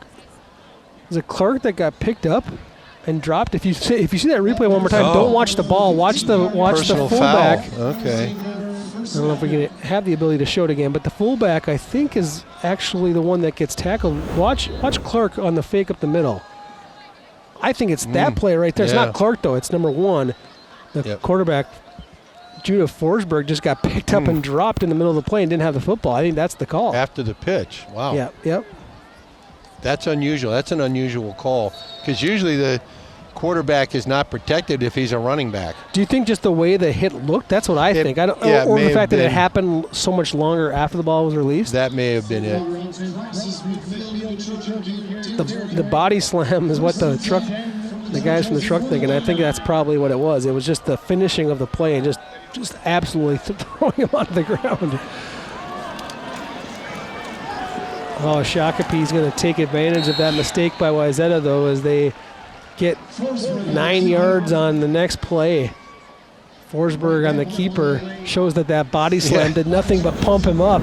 Yeah, Forsberg, this is his best run of the day. Yeah, he knew and that. they took that's the first time that he hasn't been tackled when he's keeping the ball, and he keeps it instead of pitching it. They took the pitch away, but they didn't take the quarterback. So next week they're going to body slam Forsberg before he takes the field so he can make that kind of run early in the game. Maybe that's what gets the juices flowing. Second down and 1. Shakopee up 1 touchdown and an extra point and trying to get back that 2-touchdown lead. Boy, what a run there. Talk about finishing a run as T.J. Clark runs through the middle and absolutely blasts the secondary, putting his shoulder down. That's a big-time run right there. Didn't look like a great run, but watch how he breaks a tackle and then watch how he delivers the blow right there. That's finishing the run. Yep, fall forward, knock over the safety. That's making the guy pay for tackling you right there. Good tackle there by Cooper Cleveland, but he paid the price. Inside the 30 now, Shakopee another first down, second of this drive. Oh, and this time it's Clark who goes down. Ball on the ground. They scoop it up. Here come the Trojans across midfield into Shakopee territory, still on his feet and down to the 30-yard line for Wayzata. Boy, talk about a turnaround. There it is right there. Eli Diane takes that ball off the turf and into Shakopee territory. Boy, what a momentum changer that one was. Let's see if this ball truly was a fumble. There's no replay in high school football, but let's take a look. Oh, it's out. That was a great hit on Clark, and then Diane picks it up and makes a nice run downfield, gets excellent field position of the ball at the 30-yard line of Shakopee. This is the kind of play that Wayzata needed to have happen. Third turnover by Shakopee tonight. Camarian Prowell is the one that jarred that one loose with that penetration and tackle in the backfield. And he hit, the top running back, T.J. Clark, who had just had a great run and a great hit of his own. But boy, did he seek some revenge for his safety. Yeah, absolutely. Popped that ball loose. So out of the fumbles for Shakopee, 2 of them have been really good plays by their defensive line, knocking that ball loose.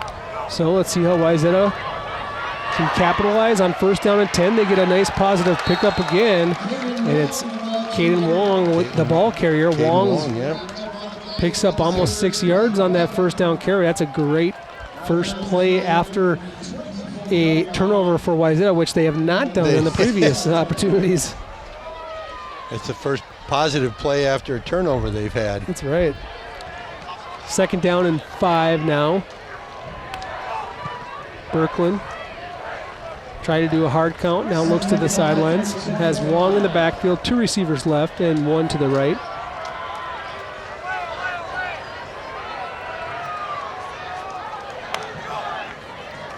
He's going to roll left side and throw it into the flats, and it's just picked off. Oh my goodness. Off the hands of the receiver, Lay. And Shakopee gets a turnover of their own. Right back.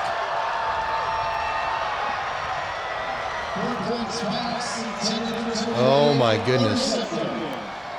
Jacob Lee, who we've talked about his tackling all night, he's got good hands as well. Watch the response. Good reaction, picks that ball up. and just takes off. Well, what a bad break for the Trojans. That ball goes right to the hands of Lay and into the hands of Lee. Well, what a change of events right there. A long fumble recovery, and all of a sudden a pass interception return all the way back to the 34-yard line. So bizarre, Bill, too, because Tony Lay has just been so sure-handed tonight. He's just been making those kind of catches easily. He just didn't handle that one well. On a great throw from Berkeley. Now it's the keeper by Judah Forsberg, and Forsberg positive yardage for a gain of 5 on that first down pickup. And this time he just follows the fullback.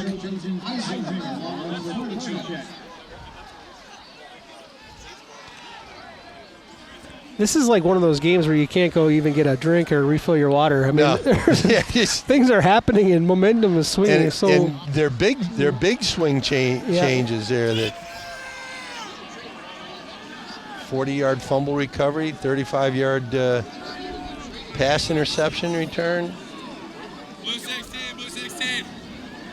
Second down and 5. And the handoff up the middle goes almost for a first down. I think it's going to be a little shy. Real short, yep. Looked like he had the reach on it, but not quite. 3rd and 1. Clark's first carry post his fumble and handled the ball well there. We do have a Trojan player down in the field. He's up quickly, though. Just needed kind of a moment. That's William Eisinger. He'll take a break, junior linebacker for the Trojans. We'll take a look and see if we can see what happened to Eisinger here. It's Clark in the middle. And I think... Ooh. Did Eisinger just have his own player fall on top of him? Yeah, he hit knee right to the chest there. Prowell was the teammate there, and Prowell's the one that forced that fumble on the previous possession.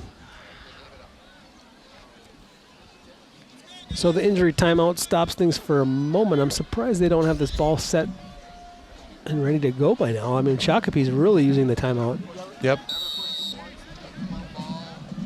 Seem to be okay with it, though. All right, 3rd down and 1. Big one here for Shakopee and Wayzata is obviously you're probably going to get 2 cracks at it if you're Shakopee, but if you're Wayzata, this is a good opportunity to make a big play. Handoff goes up the middle, and they get the first down and a little bit more as Clark goes up the middle and gets down to the 20-yard line. He's driven backwards, but he'll get that forward momentum back to the 20. So first down pickup by Shakopee. They went to the bread and butter.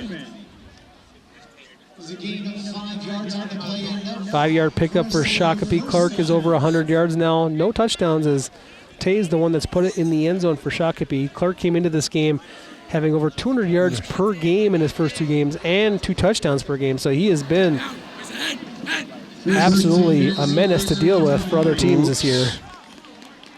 We have our flag in the play. 5th penalty of the half now for Shakopee. 9th of the game.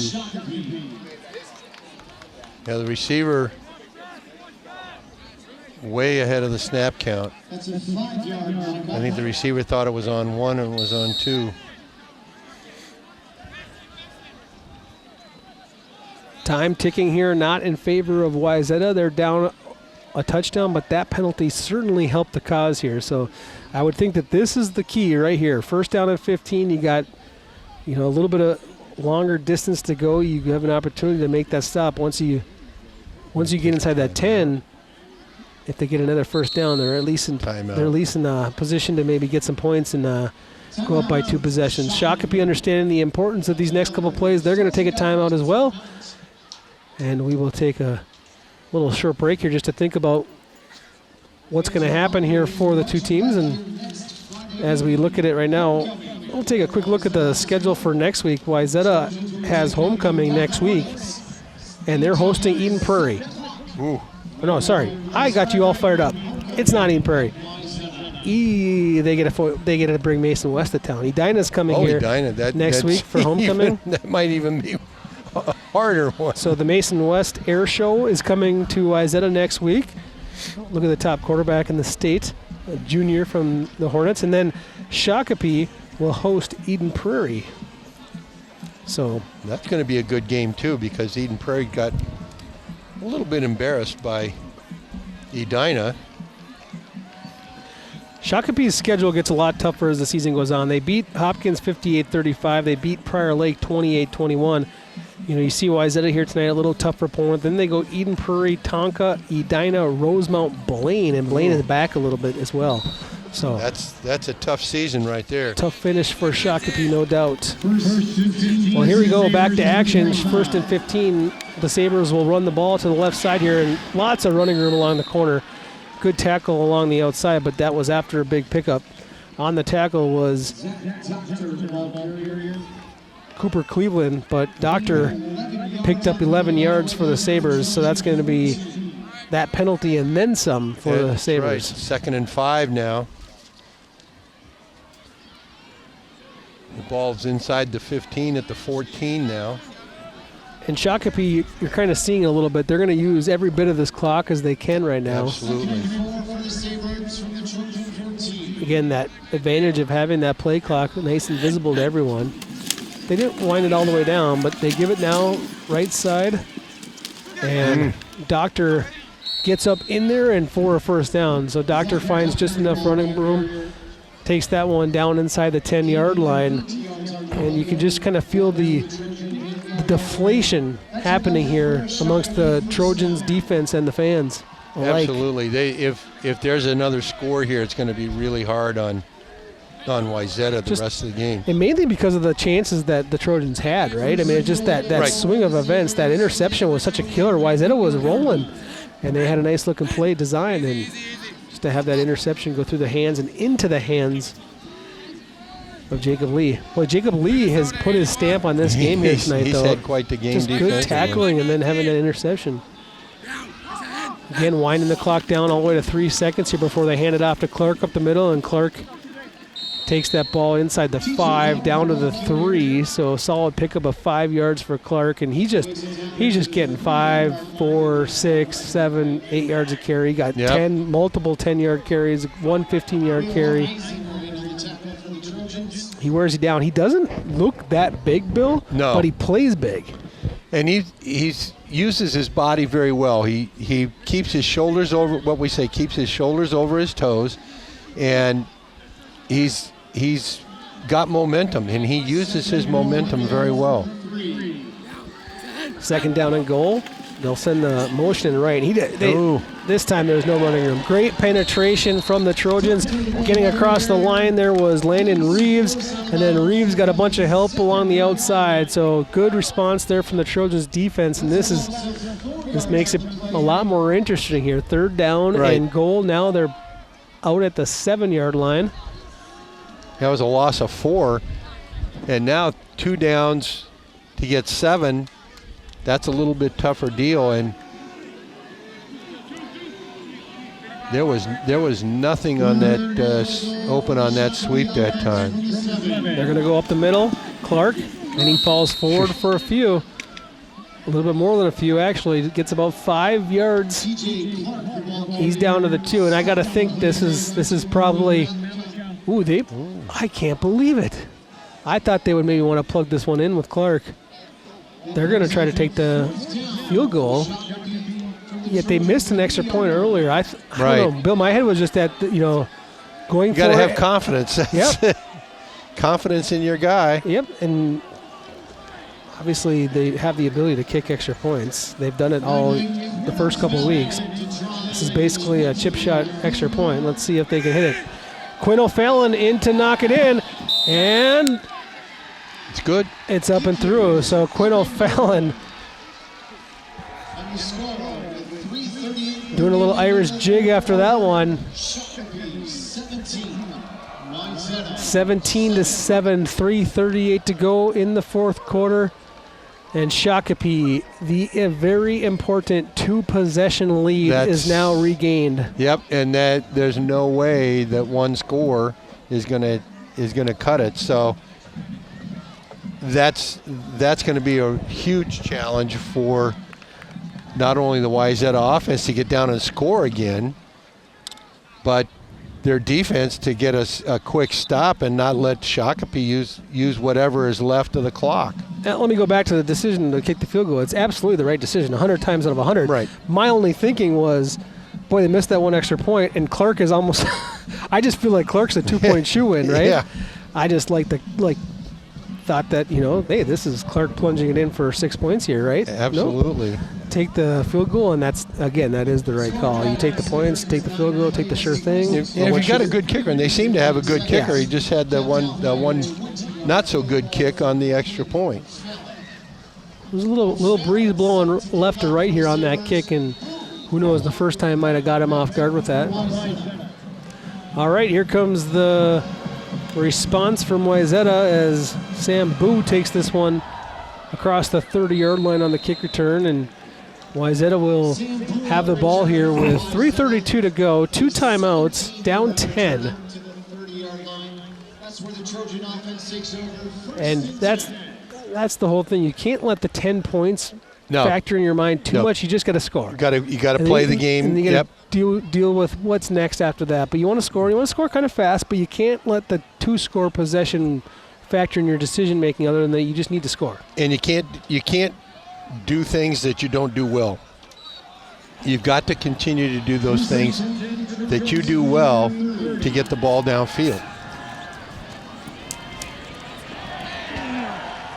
And on this play right here, Matthew Berkland dropped back to pass, and he looked downfield, didn't like what he saw early on, and you kind of see he was going to try to see if he could pick up something positive, and then Shakopee closed on him quickly there. There wasn't much for Berkland.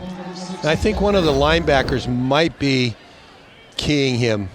See number 8. They just haven't blocked him much tonight. No, that's Mike Neighbor, and I think that he's probably spying the quarterback because of the type of run pass options that they've used.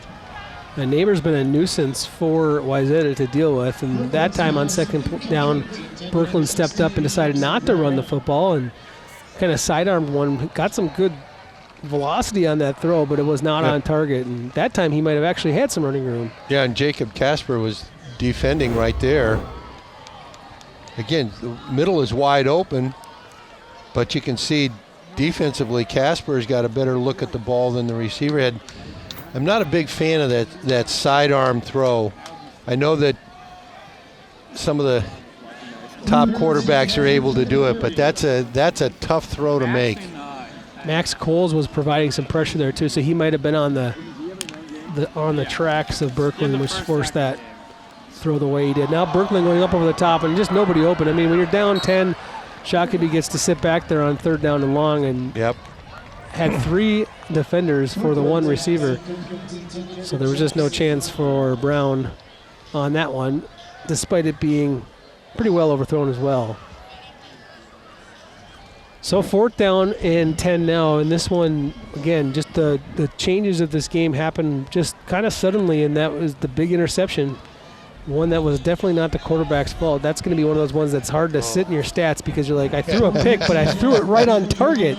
Yeah. Sorry, I hit you in the hands. The ball went through my guy's hands into the other guy's hands, and he returned it 35. Whenever I'm playing catch with my son and he drops a ball, I just say, I'm sorry, I hit you in the hands. My bad. Yep.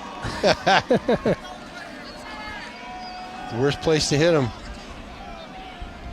4th down and 10. Berkland getting a blitz up the middle, and he's going to set the screen. It worked well for the blitz call. It just doesn't work on 4th down and 10 because it only got him 5 yards.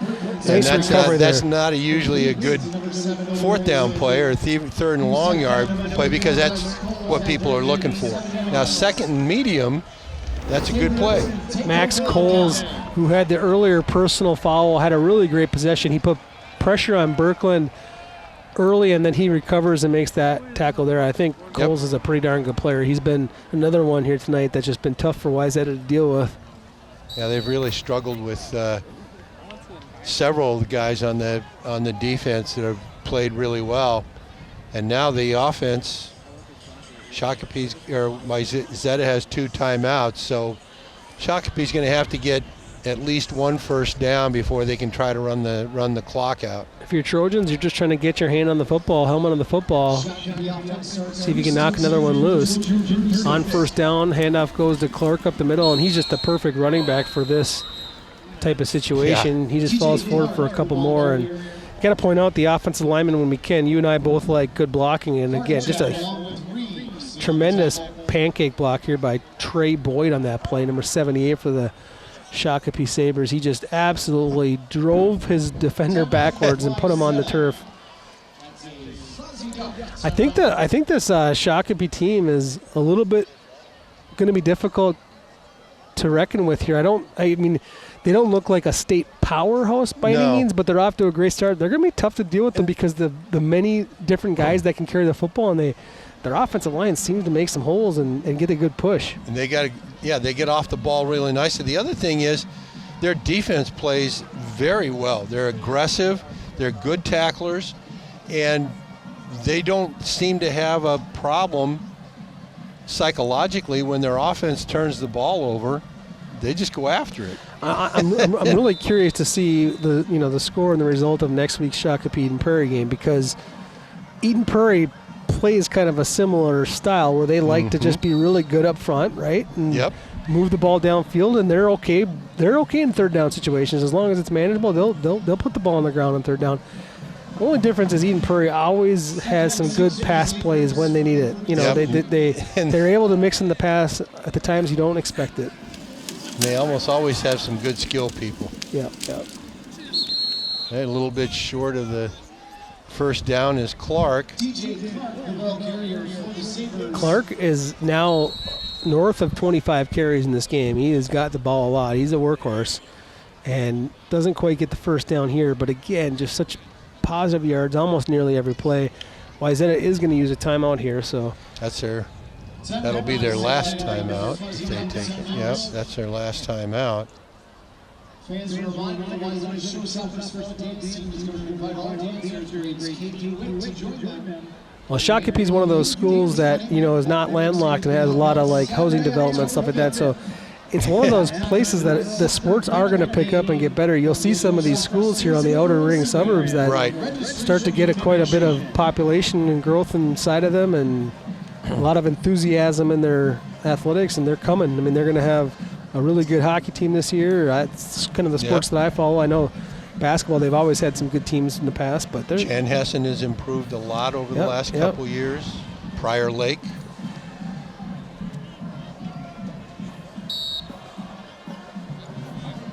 Hard to know who the high school team to beat this year is amongst the top teams. I think we're going to find out a little bit more here as Edina plays against some tougher opponents. For sure. On third down and 1, it goes right up the middle again. And again, a great pickup for the Sabres as they go deep inside now Trojan territory all the way down to the 10-yard line. We'll see the replay here again. Clark hitting the seam, getting good block downfield and breaking a couple of tackles and getting the ball all the way down inside the 10-yard line. So we're first and goal from the Wayzata 10. This is always one of the more defeating situations you can be in as a defense. You're down and you just keep on getting pushed back. Some of those players in the middle there are on roller skates a little bit. Blue 16. Shakopee's going to let this one go all the way down to the wire, and then they just give it up the middle again.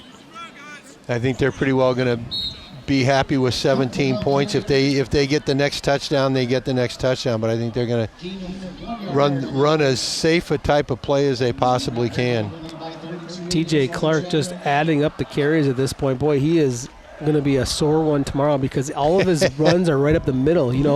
When you run up the middle, you're getting tackled by 1, 2, 3 guys. You're getting stepped on by your big 280-pound lineman. Right. These aren't sweeps to the outside where he gets to step out of bounds when he doesn't want to take a hit. He's getting rocked every play. Yeah, when he's in algebra tomorrow, he's going to feel it. Black 19. Spend the day in the ice bath.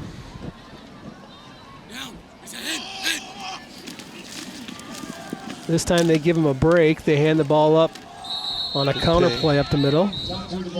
As Doctor gets it.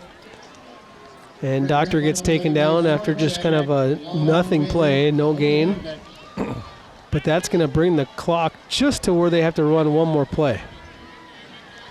One more second on the clock than that's on the play clock, and this thing is winding down. Shakopee means business, folks. They are 3-0.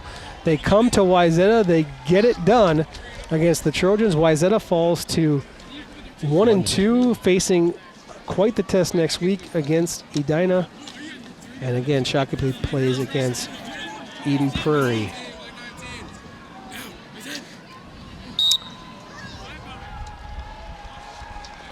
For Wayzata, they go Edina next week, then they go to Eden Prairie, to Prior Lake. They host Hopkins, and they play Adenoka. So Wayzata's schedule does get a lot easier in the second half, and we'll see if they can bounce back a little bit. Yeah, they're a good football team. They're not to be taken lightly in any way. No, if you're Coach Brown, you have something to work with there. There's definitely something to work with. A lot of talent. Just kind of stringing it together, right? That consistency was kind of lacking, and something that you got to work towards. All right, well, that does it for us here tonight. For the entire CCX crew, which they are the best in the business. Great job tonight, guys. For Bill Hunstock, I'm Joe Mullane. It's Shakopee 17, Wayzata 7. Thanks for watching CCX.